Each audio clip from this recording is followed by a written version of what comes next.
नमस्कार मित्रों, Shukla ji UP 32 channel में आपका स्वागत है। और आज हम आपसे बात करेंगे श्रीमद् भगवत गीता उपनिषद एवं ब्रह्म विद्या तथा योग शास्त्र विषय श्री कृष्ण और अर्जुन के संवाद में दैवासुर संपद्य भाग योग नामक 16वां अध्याय मित्रों। और इस पे हम वीडियो बना रहे हैं और जो लोग नए हों वो चैनल को मित्रों सब्सक्राइब कर लें, और जो लोग पहले से जुड़े हुए हैं चैनल के साथ वो लाइक एवं कमेंट अवश्य करें मित्रों, जिससे हमें अगले वीडियो बनाने में सुविधा प्राप्त होती है। तो श्री महादेव जी कहते हैं, हम मित्रों अपना वीडियो शुरू करते हैं। श्री महादेव जी कहते हैं, पार्वती अब मैं गीता के 16वें अध्याय का महात्म्य बताऊंगा, सुनो। गुजरात में सौराष्ट्र नामक एक नगर है। वहाँ खड़गबाहु नामक के राजा राज्य करते थे, जो दूसरे इंद्र के समान प्रतापी थे।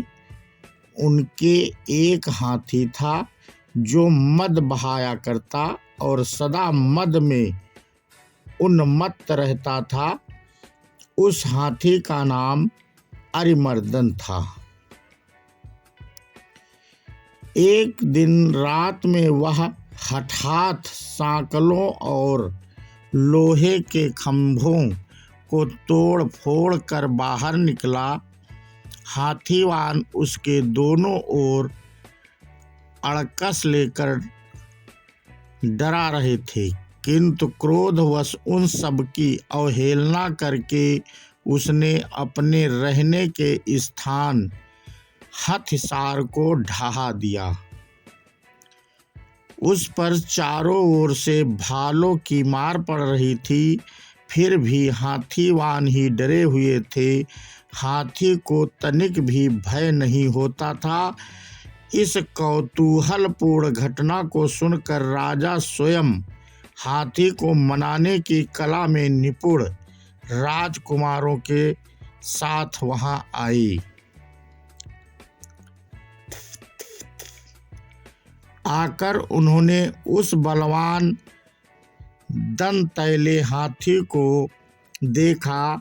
नगर के निवासी अन्य काम धंधों की चिंता छोड़कर अपने बालकों को भय से बचाते हुए बहुत दूर खड़े होकर उस महाभयंकर गजराज को देखते रहे। इसी समय कोई ब्राह्मण तालाब से नहाकर उसी मार्ग से लौटे। वे गीता के 16वें अध्याय के अभयम आदि कुछ श्लोकों का जप कर रहे थे। पूर्ववासियों और पीलवानों महावतों ने उन्हें बहुत मना किया, किंतु उन्होंने किसी की ना मानी। उन्हें हाथी से भय नहीं था, इसलिए वे विचलित नहीं हुए। उधर हाथी अपने फुत्कार से चारों दिशाओं को व्याप्त करता हुआ लोगों को कुचल रहा था। वे ब्राह्मण उसके बहते हुए मद को हाथ से छूकर कुशल पूर्वक निर्भयता से निकल गए। इससे वहां राजा तथा देखने वाले पूर्ववासियों के मन में इतना विस्मय हुआ कि उसका वर्णन नहीं हो सकता। राजा के कमल नेत्र चकित हो उठे थे।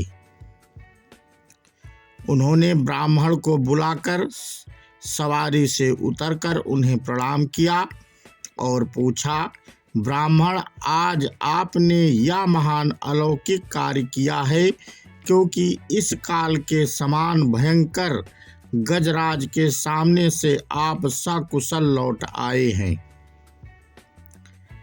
प्रभु, आप किस देवता का पूजन करते हैं तथा किस मंत्र का जप करते हैं? बताइए, आपने कौन सी सिद्धि प्राप्त की है? ब्राह्मण ने कहा, राजन, मैं प्रतिदिन गीता के 16वें अध्याय के कुछ श्लोकों का जप किया करता हूँ। इसी से ये सारी सिद्धियां प्राप्त हुई हैं। श्री महादेव जी कहते हैं, तब हाथी का कौतूहल देखने की इच्छा छोड़कर राजा ब्राह्मण देवता को साथ ले अपने महल में आए।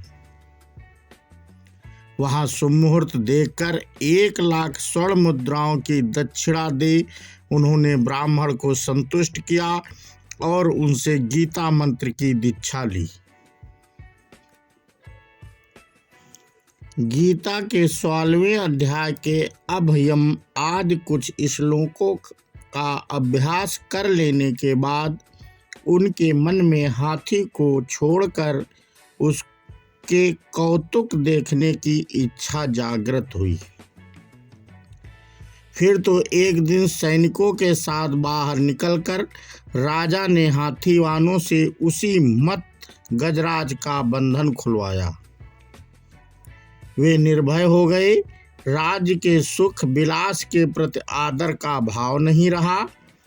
वे अपना जीवन तृणवत समझकर हाथी के सामने चले गए। साहसी मनुष्यों में अग्रगण्य राजा खड़गबाहु मंत्र पर विश्वास करके हाथी के समीप गए और मद की अनवरत धारा बहते हुए उसके गंड स्थल को हाथ से छूकर सकुशल लौट आए। काल के मुख से धार्मिक और खल के मुख से साधु पुरुष की भांति राजा उस गजराज के मुख से बचकर निकल आए। नगर में आने पर उन्होंने अपने राजकुमार को राज्य पर अभिषिक्त कर दिया तथा स्वयं गीता के 16वें अध्याय का पाठ करके परम गति को प्राप्त किए।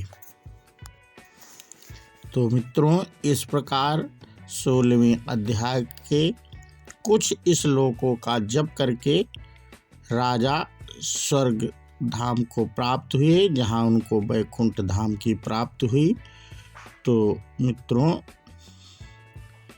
गीता में आपके जीवन के सुधार की सारी चीज़ें लिखी हुई हैं। बस आपको ध्यान से पढ़ना है और विश्वास करके उस पे आगे की तरफ बढ़ना है। मित्रों, यदि आप भगवान पे विश्वास करते हैं और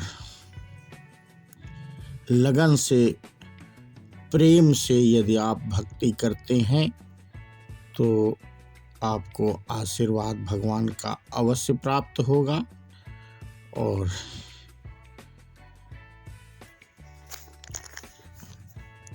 जैसे कि यदि आप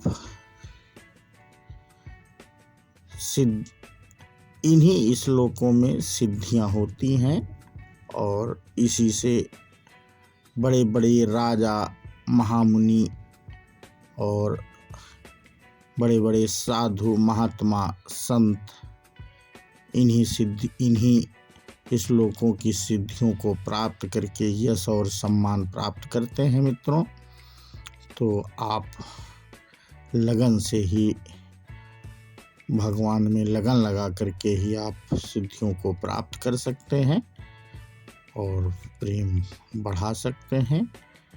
तो हम वीडियो अपना मित्रों यहीं समाप्त करते हैं और अगला जो हमारा वीडियो 17वां अध्यात्म हम बनाएंगे, इसके बाद वो आप तक लाएंगे। और ये आपको वीडियो कैसा लगा मित्रों, ये हमें आप लाइक एवं कमेंट करके अवश्य बताएं, और जिससे हम आपके लिए ऐसे ऐसे भक्ति वीडियो लाते रहें।